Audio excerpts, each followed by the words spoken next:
एक पुराने भिक्षु और एक युवा भिक्षु एक मंदिर में रहते थे। एक दिन पुराने भिक्षु ने युवा भिक्षु से कहा, हमारे पास बहुत कम चावल बचे हैं, बाजार जाओ और कुछ और चावल खरीद लाओ। युवा भिक्षु ने सहमति दी और अगले दिन बाजार के लिए निकल पड़ा, लेकिन थोड़ी ही देर में वह वापस लौट आया। उसने पुराने भिक्षु से कहा कि रास्ते में नदी पर बना पुल सड़ गया है और अब उस पर से जाना मुमकिन नहीं है। पुराने भिक्षु ने पूछा, क्या हम किसी और रास्ते से जा सकते हैं? युवा भिक्षु ने उत्तर दिया, दूसरे रास्ते से जाने में बहुत अधिक समय लग जाएगा। मैंने आसपास के गांव वालों से सुना है कि पुल जल्दी ही ठीक हो जाएगा। हमें उसके ठीक होने का इंतजार करना चाहिए। पुराना भिक्षु चुप हो गया।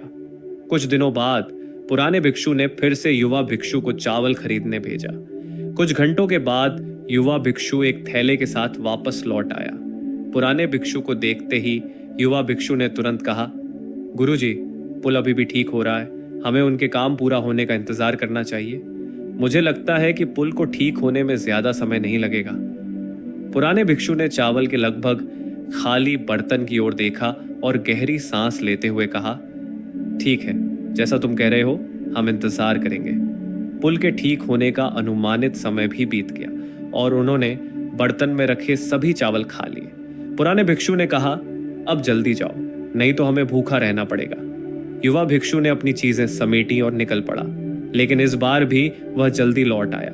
जैसे ही वे मिले, युवा भिक्षु ने चिंता भरे स्वर में कहा, गुरुजी, खबर अच्छी नहीं है। पुल तो ठीक हो गया था, लेकिन एक अचानक आई बाढ़ में फिर से टूट गया। यहाँ तक कि दूसरा रास्ता भी अब पानी में डूब गया है। हमें भूखा रहना पड़ेगा। पुराने भिक्षु ने फिर से गहरी सांस ली और कहा, सच तो यह है कि यह स्थिति पहले से ही तय थी। जब पुल टूट गया था, अगर तुमने तभी दूसरा रास्ता चुनने का निर्णय लिया होता तो भले ही उसमें ज्यादा मेहनत लगती, लेकिन हमारे पास अब तक चावल होते।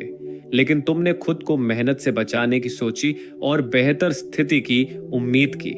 परिणाम स्वरूप बार बार हम इस स्थिति में फंसते चले गए। अब हम किसे दोष दें? युवा भिक्षु ने सिर झुका लिया।